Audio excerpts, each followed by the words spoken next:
Bom dia, bom dia, bom dia, bom dia, pessoal. Vamos para mais uma aula do nosso curso de Machine Learning e construção de agentes de IA com Python. E hoje a gente vai avançar um pouquinho aqui nos modelos de classificação. Então, só para a gente retomar aqui o nosso raciocínio, né, onde a gente parou, nós estamos trabalhando com modelos de classificação e modelos de regressão. Os modelos de regressão são modelos que servem para a gente prever um valor. Então, quando a variável alvo da nossa base de dados é uma variável numérica e a gente quer prever o valor, como, por exemplo, o preço de uma casa, a quantidade de vendas, o lucro, enfim, esses são exemplos de variáveis alvo numéricas, onde a gente quer fazer uma previsão, e esses modelos geralmente são chamados de modelo de regressão. Já os modelos de classificação, eles servem para a nossa base de dados ou para quando a nossa base de dados tem uma variável alvo que é categórica, que é qualitativa, como, por exemplo, comprar, não comprar, o tipo de uma determinada ou espécie de uma determinada planta, reconhecimento de imagem, por aí vai. E hoje a gente vai ver um modelo de classificação bastante poderoso, bastante usado no nosso processo de aprendizado aqui de máquina, chamado árvore de decisão ou decision tree. E para isso, vamos ao nosso Colab de hoje. Deixa eu compartilhar a tela aqui.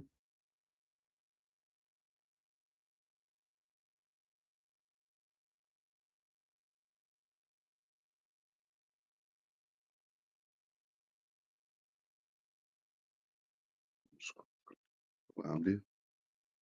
Eu vou fazer agora um arquivo, um Colab para cada modelo, tá? Então a gente discute o modelo e para ficar mais fácil para vocês organizarem o material, acho que um Colab por modelo fica bacana.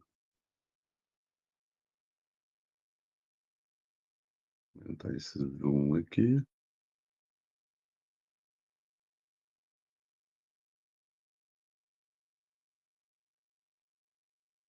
do notebook.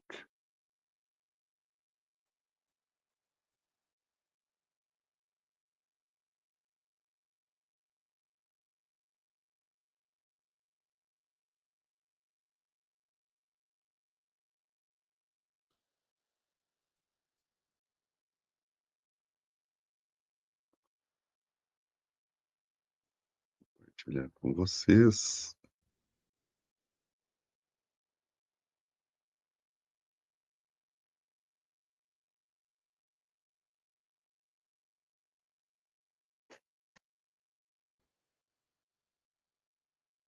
Árvores de decisão.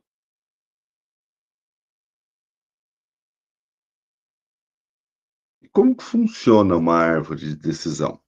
É um conjunto de decisões que são tomadas a partir de determinadas características da minha base de dados.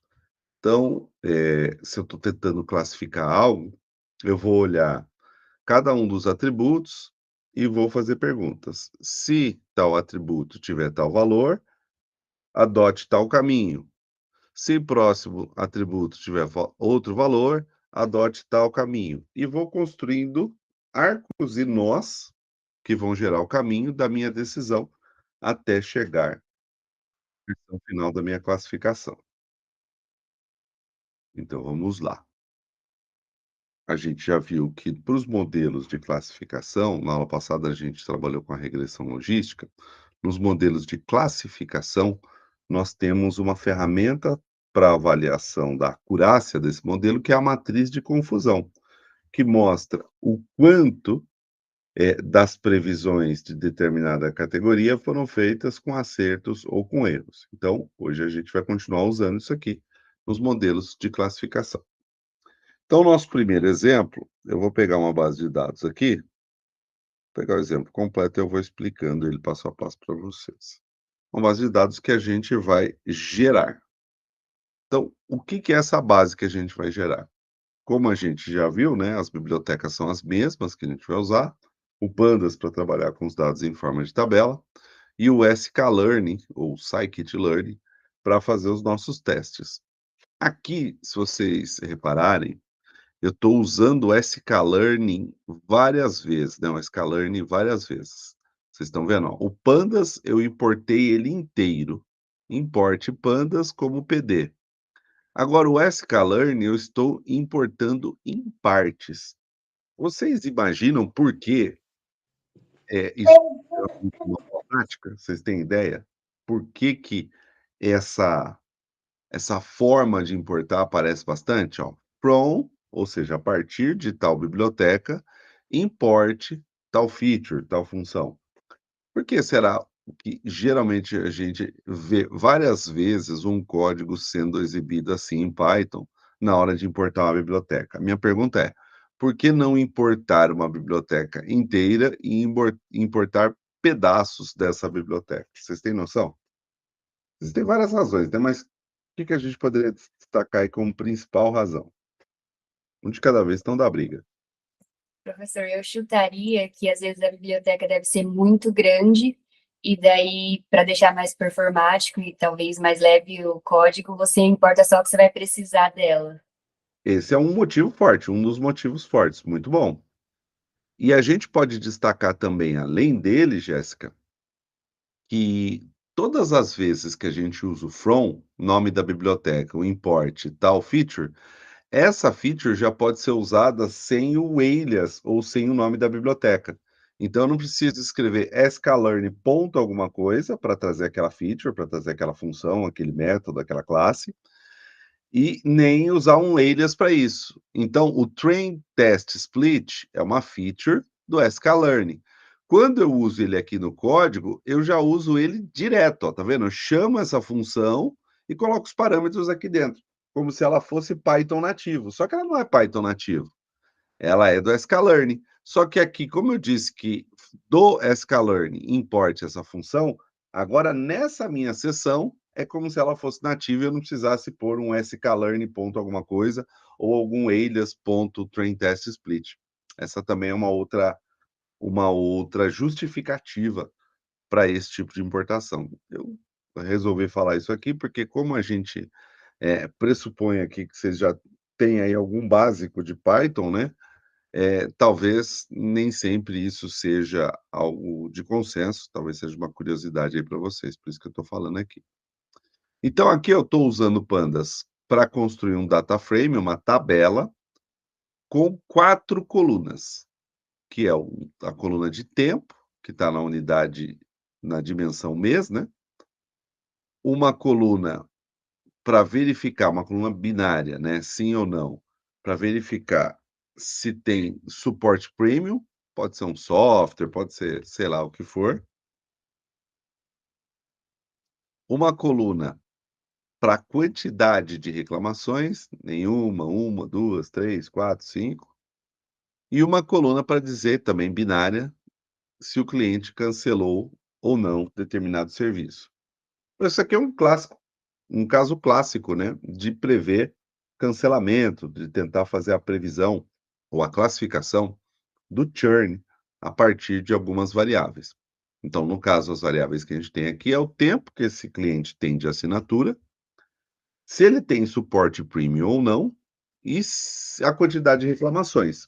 Então, a ideia é treinar um modelo que consiga classificar um cliente em potencial cancelador ou não, se ele vai cancelar ou não, a partir dessas variáveis. Então, a gente tem 3 variáveis ou 3 features para prever uma. Então, diante do que eu falei nesse modelo, quem é a nossa variável alvo aqui? Quem que é candidata à variável alvo? O que que vocês acham?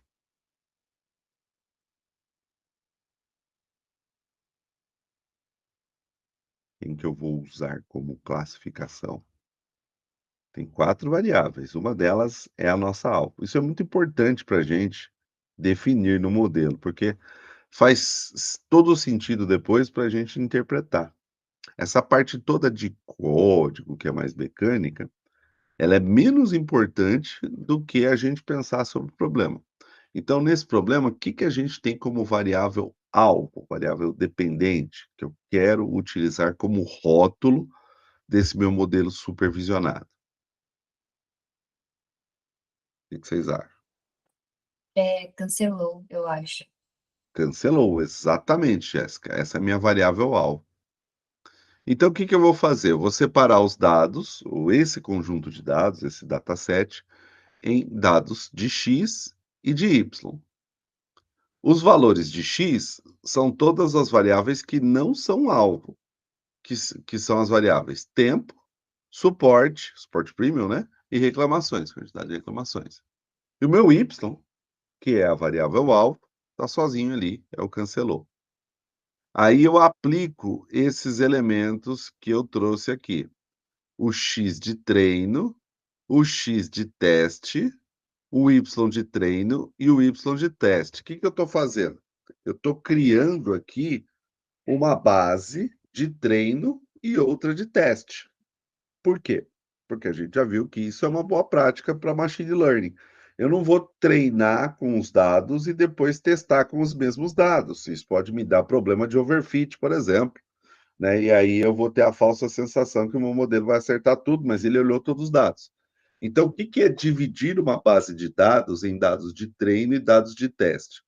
Eu vou pegar uma parcela, eu vou dizer qual o percentual na hora que eu for executar o código, mas eu vou pegar uma parcela dos dados, um percentual, e vou usar para criar a árvore de decisão com eles.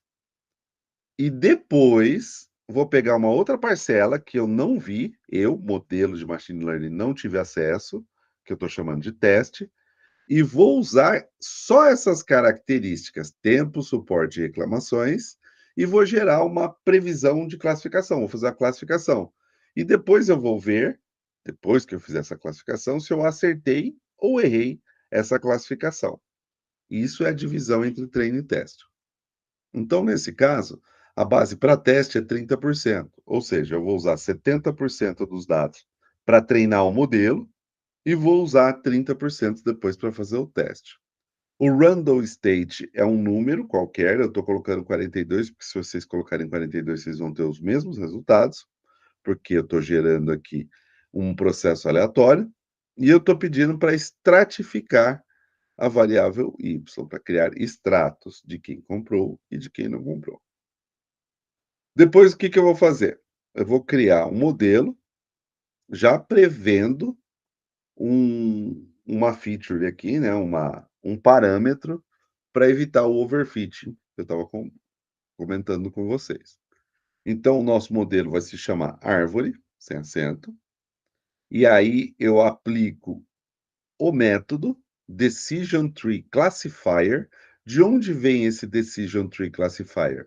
Ele vem lá do nosso sklearn, né? From sklearn import Decision Tree Classifier. Então, é por isso que eu estou aplicando ele direto.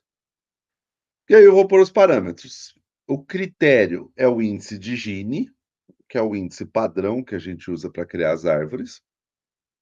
A profundidade máxima, eu estou limitando em 3 ramos, para ele não expandir tanto, para não overfitar. O mínimo de amostras splitadas são 2, para dividir um nó, para dividir em pelo menos duas partes, uma caixinha. E o random state igual a 42, para bater aqui com o nosso número. Aí, a árvore, que é o nome do modelo, ponto .fit, x de treino, y de treino. Aí ele gerou uma função para classificação.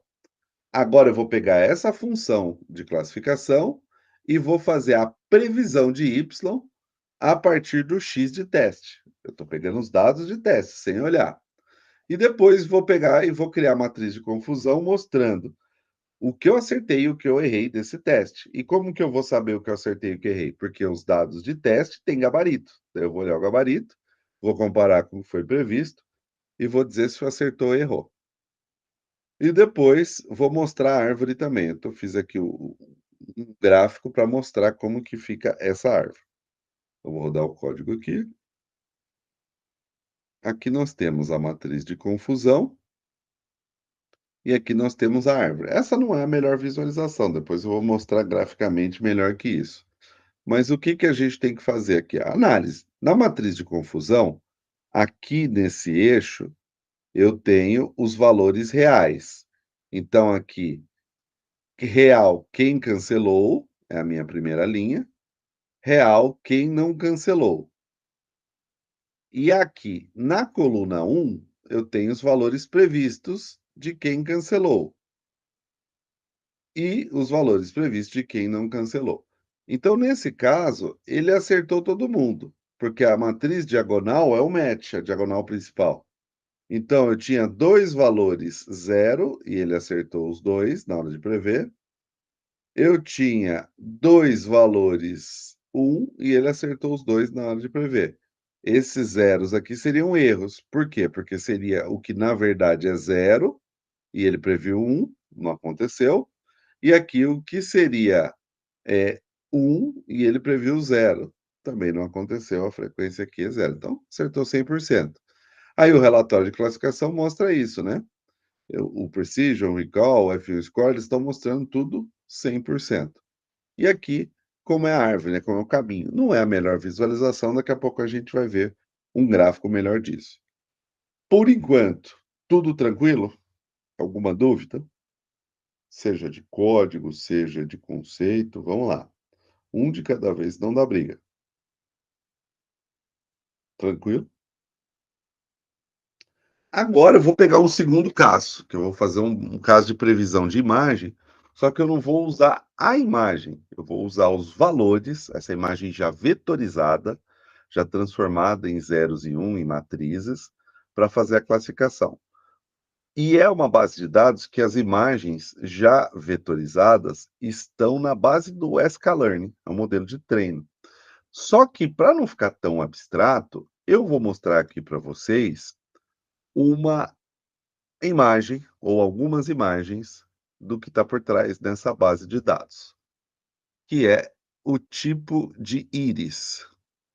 Então, vou colocar aqui, ó, íris, as espécies de flores.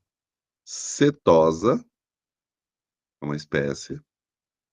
Íris versicolor, é outra espécie. Na nossa base tem três tipos de íris. Íris virgínica. Essa o Zé Felipe não pode nem ouvir falar, né? Nossa, foi péssima essa piada. Olha aqui. Aqui são as imagens, que são esses tipos de flores. Ah, eu não quero mostrar as imagens. Isso, ó. Íris.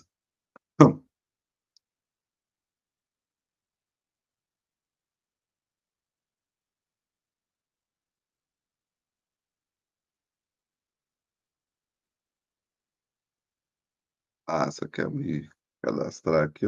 Isso eu não vou fazer. Então pega outro.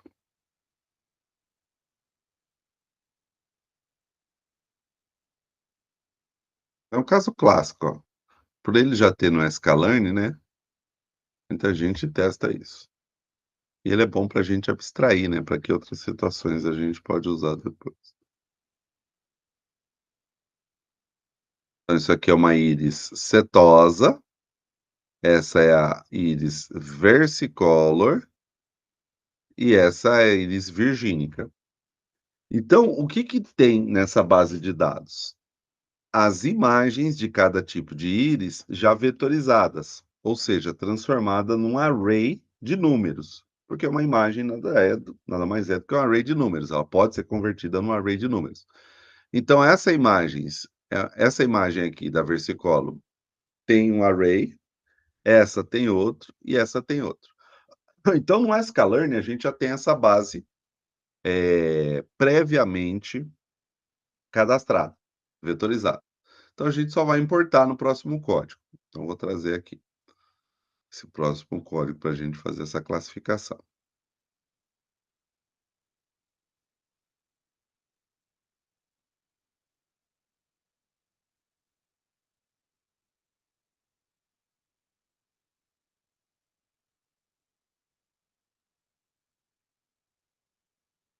Então, olha só. Aqui eu estou importando do sklearn várias coisas, estou importando o matplotlib, por quê? Porque eu vou fazer gráfico agora, para não ficar feinho aqui.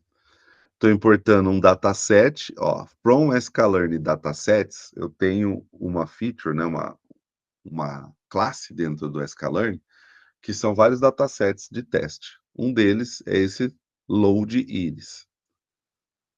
Aí eu estou trazendo as features que eu vou usar, estou trazendo pandas e estou trazendo numpy para enxergar esse array, porque um array de uma imagem, ele pode ser n-dimensional, bidimensional, tridimensional, né? Bidimensional é linha em coluna, mas tridimensional tem x, y, z, não está no plano cartesiano. Então, quem vai enxergar os valores de arrays n-dimensionais é o NumPy.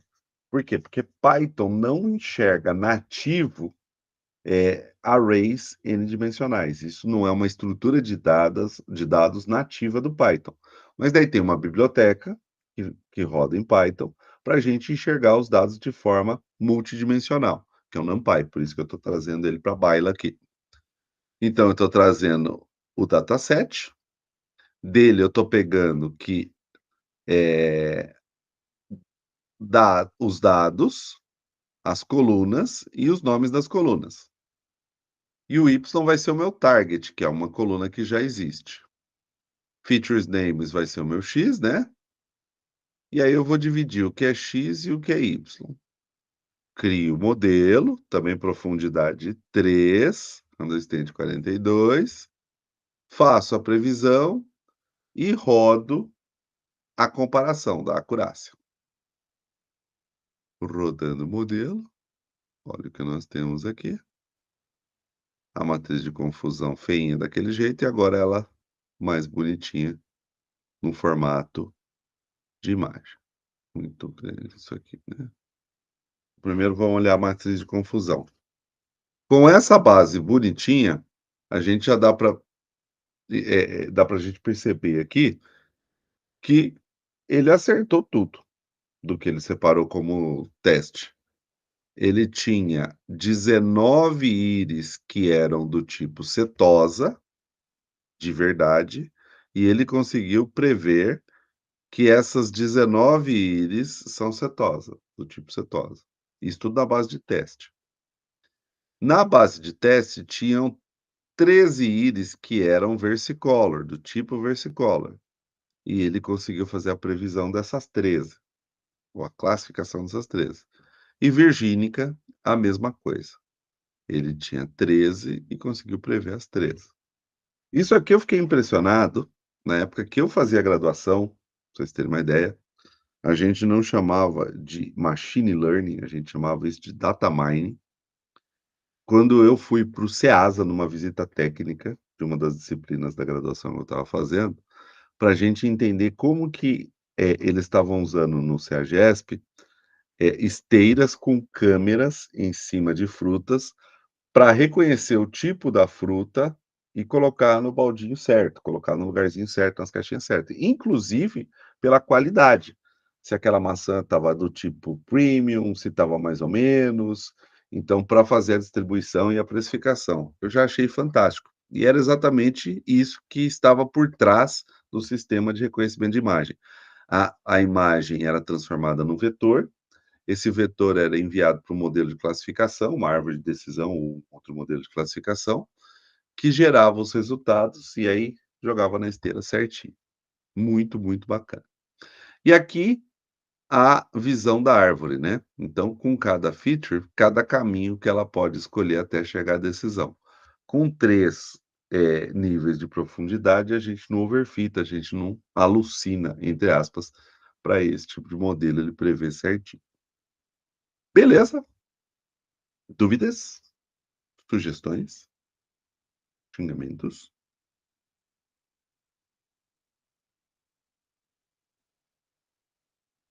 Não?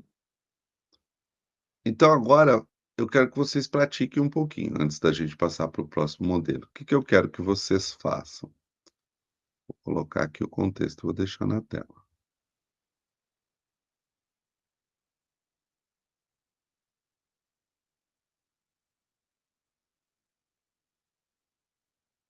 Escolha uma base de dados a partir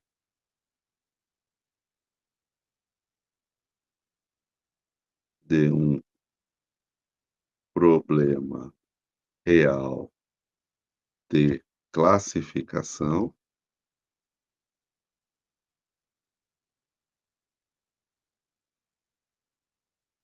e utilize árvores de decisão para fazer essa classificação,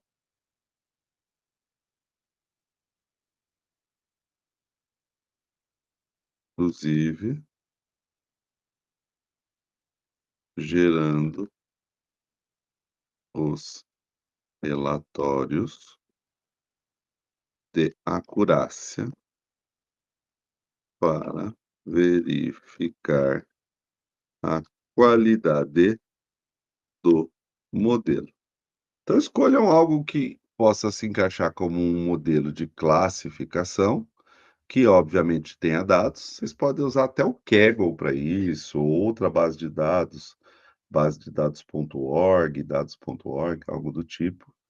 E aí vocês podem, rodar este modelo. Então vamos lá, dá uns 20 minutinhos para vocês fazerem isso. E aí depois eu quero que vocês me mostrem. Vocês compartilham tela. Pode ser? Só para testar o modelo, para ficar mais prático, né, como a gente tem pouca gente na sala, dá para todo mundo mostrar. Beleza, professor. Eu tô 100% aqui, só vou fazer um cafezinho, por isso eu vou fechar a câmera, daí qualquer dúvida é só me chamar, tá?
E aí, pessoal?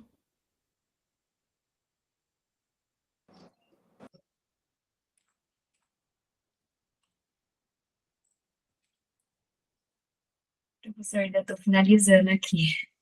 Ah, tranquilo, tranquilo. Eu aguardo. Mas qualquer dificuldade, só chamar.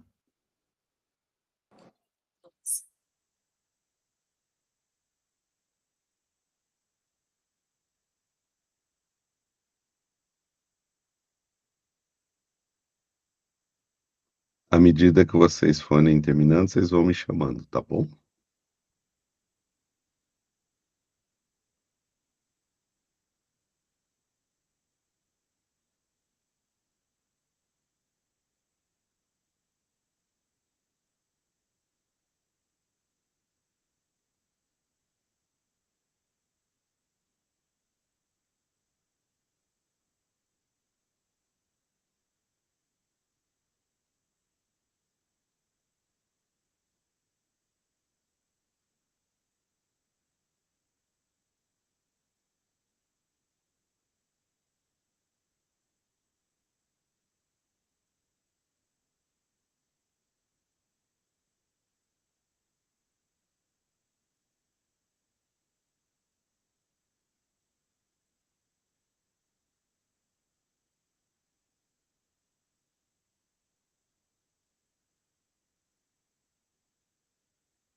Professor,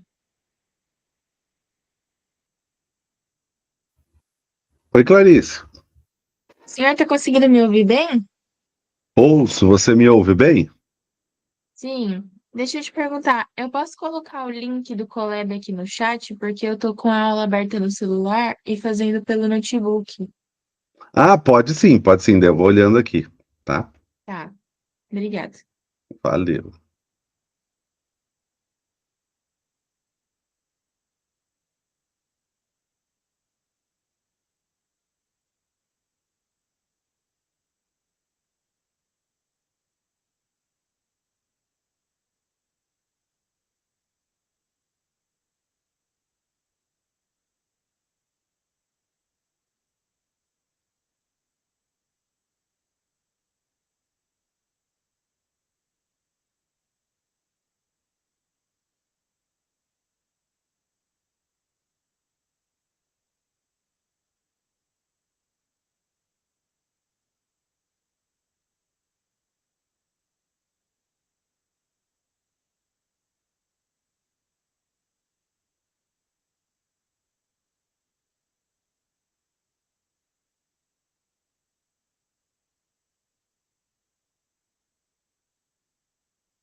Muito bom, gostei do modelo. Você usou aqui a previsão de diabetes, né, no para cidadãos da Índia, e ele não deu uma acurácia assim 100%. Isso é legal, e ele vai dar espaço para o próximo modelo que a gente vai falar. Tá perfeito, Clarice, é isso mesmo. Ai, que bom, professor. Na sequência, o próximo modelo vai corrigir esse problema de overfitting aqui que ele aparenta ter, porque ele vai muito bem no treino e a hora que chega no teste ele dá umas rateadas. Você percebeu isso? Sim,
Pessoal, para ficar mais fácil para a galera que está fazendo, vamos fazer o nosso intervalo. A gente volta daí às 10h10 para olhar o Random Forest, que vai corrigir alguns problemas desses. Pode ser?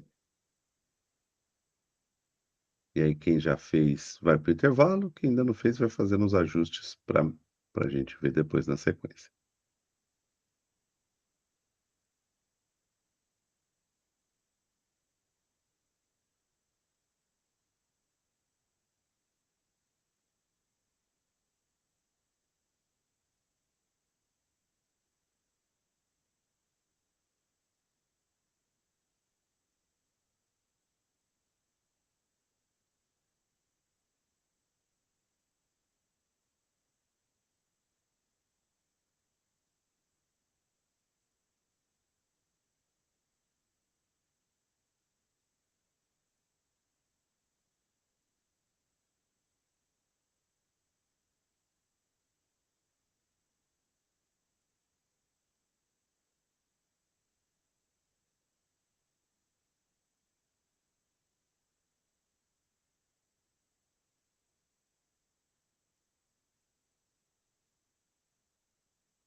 Voltando, voltando, voltando.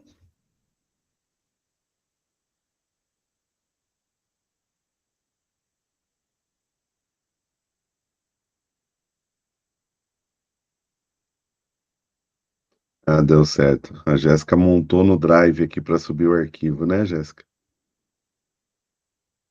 Isso, professor. Testando aqui o medicamento em cima do colesterol.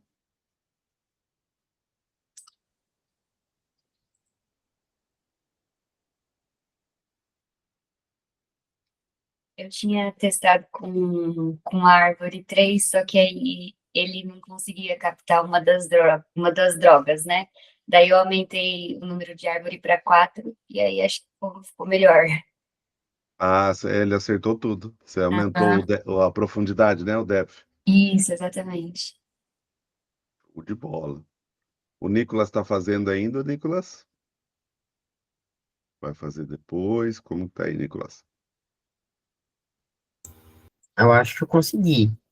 Conseguiu? Se você quiser Vou mandar compartilhar para aqui. dar uma olhada, show de bola. É só, vocês já estão treinando modelo, isso é bom.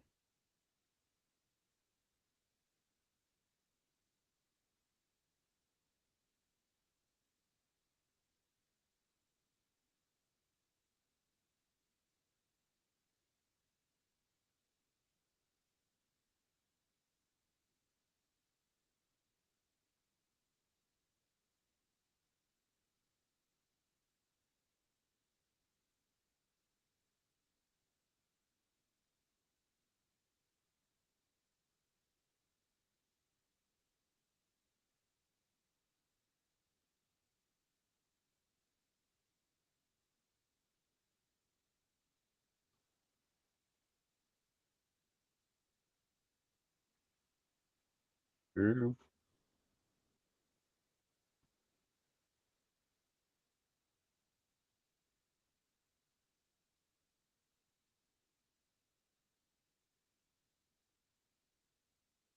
veio zipado. Ah, você deve ter feito pelo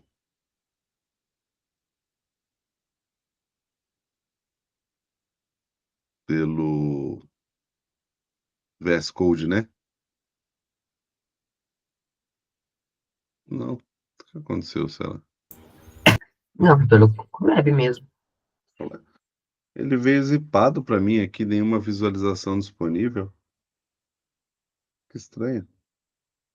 Será que você consegue compartilhar o link de novo? Ou será que ele está como restrito?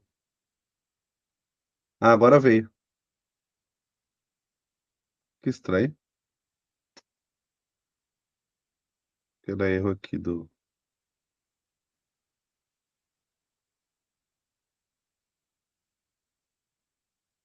Pegou uma base de dados de empréstimo. Legal, usou o encoder, porque a base. Isso é muito importante. Ele tem que estar sempre numérico e às vezes está textual. O encoder vai fazer isso aqui. Boa.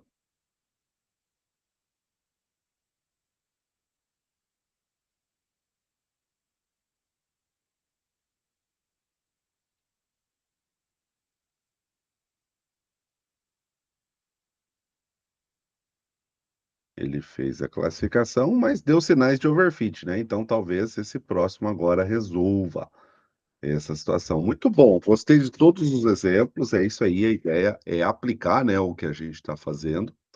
E agora a gente vai para o modelo novo. Ficou alguma coisa que vocês gostariam de comentar? Alguma dificuldade? Algum ponto? Vamos lá. Comenta esse agora.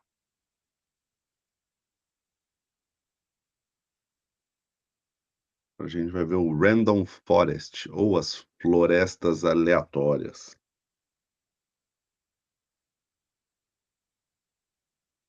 Então, o que que são as florestas aleatórias, né? O que que tem nas florestas? Árvores. Então, aqui esse tipo de algoritmo que a gente vai fazer é um ensemble, ou seja, ele vai juntar várias árvores de decisão para conseguir fazer o treino melhor e melhorar a acurácia, principalmente quando o modelo aprende muito bem em treino, aprende entre aspas, e erra muito em teste. Então, eu vou mostrar uma situação que ele não é tão perfeito quando a gente usa só uma árvore, e depois usando a floresta, ele corrige isso. Então bora lá, deixa eu compartilhar o link com vocês.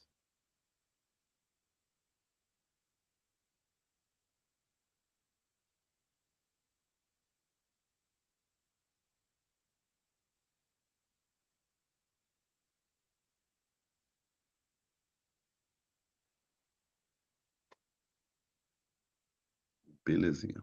Será que eu tirei o restrito? Tirei, né? Tentar o zoom.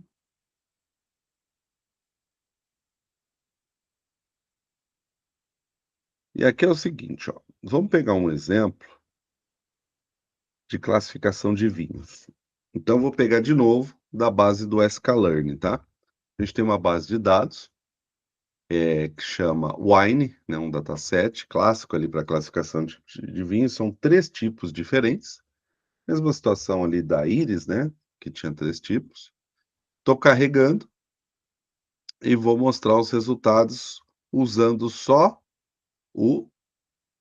Aliás, eu não deveria nem usar o Random Forest, né? Eu vou usar aqui... Ah, não, aqui eu só estou trazendo a base de dados. Beleza. Então, ó, eu tenho treino com 124 valores, eu tenho teste com 54. Agora, eu vou rodar a árvore de decisão e eu vou mostrar que ele tem um possível problema de overfit aqui. Então, é o que a gente já tinha feito, né? O modelo eu estou chamando de DT Model, que é DT de Decision Tree, e na sequência eu vou fazer o Random Forest. Decision Tree Classifier, o Random State é o mesmo número, a profundidade máxima eu não coloquei, deixei aberto. Então, o que que eu estou colocando nesse MaxDef Known aqui, né? Quando eu não coloco o MaxDef aqui dentro, Jéssica, eu não estou limitando a 3. Você não precisaria nem ter colocado 4, era só tirar o MaxDef que ele vai procurar o melhor nível de profundidade. Ele pode alucinar, mas ele não vai travar. Aí aqui a gente vai fazer as previsões, avaliação, blá, blá, blá, blá, blá. Vamos ver como que fica. Árvore de decisão, olha só. Ele errou 1 na primeira linha, nenhum na segunda e 1 na terceira. Tá bacana? Tá bacana, mas ele não tá perfeito. Nem sempre o modelo de classificação de previsão vai ficar perfeito, tá? Mas a ideia é que ele erre o menos possível. Por isso que a gente vai rodando vários modelos. Agora, o que acontece aqui é que provavelmente ele deu uma estressada aqui, olha só. No treino, ele acertou tudo. Por quê? Porque ele tem o gabarito. Então, ele olha o gabarito antes e força, como se fosse um atingir meta, a acertar. Já no teste, que ele não tem o gabarito, a hora que a gente vai conferir com o real, ele errou um pouquinho. Então, situações como essa, se a gente usar várias árvores ou vários conjuntos de árvores, a gente pode resolver, porque daí ele vai pegar uma média de tudo isso. Ele vai aprendendo com os diferentes tipos de árvores ou possibilidades. Então, vamos rodar o Random Forest agora.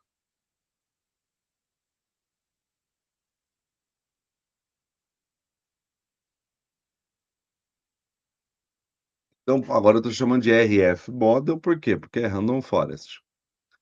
Random Forest Classifier. E por que Classifier? Porque lá na aula da semana que vem a gente vai ver que dá para fazer previsão também, dá para fazer regressão. Tem o Regressor. Mas hoje a gente está olhando só as árvores com base em classificação. Aí a gente fita o modelo, com X de treino e Y de treino. Depois a gente prevê com o X de treino e o X de teste. Depois a gente calcula a acurácia e manda exibir graficamente. E olha o que aconteceu. Agora ele não errou mais. É o mesmo problema, os mesmos dados, e a gente tem o Random Forest se comportando melhor do que o Decision Tree puro. Então, várias árvores de decisão permite que ele aprenda mais e gere um resultado, uma classificação mais acurada. Certo? Dúvidas? Perguntas? Sugestões?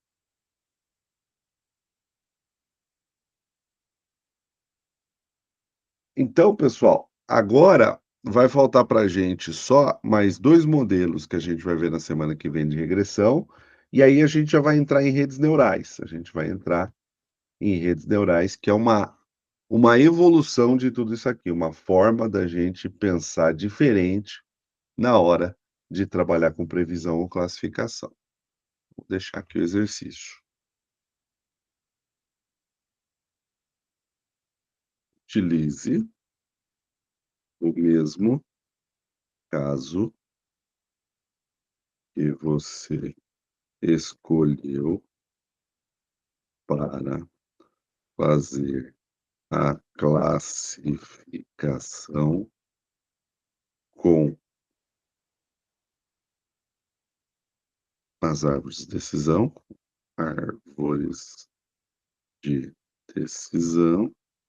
e agora aplique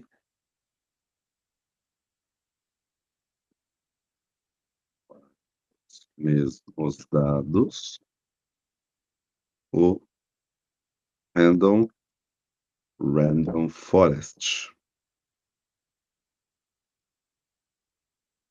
Viu? Compare os resultados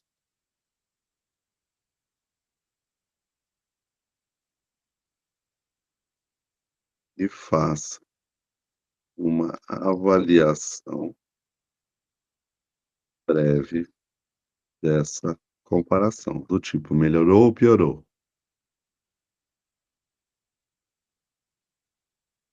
Entenderam? E aí vocês podem testar para outros conjuntos também, né, a gente vai abrir lá o Classroom para vocês entregarem, tanto a galera que está aqui, como a galera que vai assistir depois. Vamos lá, dúvidas?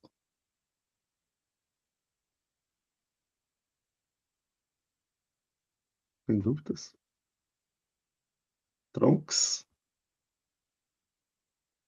Então beleza, né, por hoje está pago, vamos parando por aqui.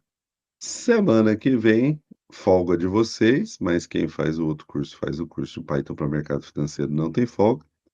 E daqui a 2 semanas a gente volta com o Decision Tree e o Random Forest Regressor, para fazer previsão, e entra em redes neurais. E aí depois, as 2 últimas semanas, 2 próximas semanas, a gente vai construir agentes com isso. Daí a gente vai plugar LLM para receber em linguagem natural determinado comando e executar ações que façam classificação ou regressão por trás com modelos previamente treinados ou não. Beleza? Dúvidas? Sugestões? Xingamentos?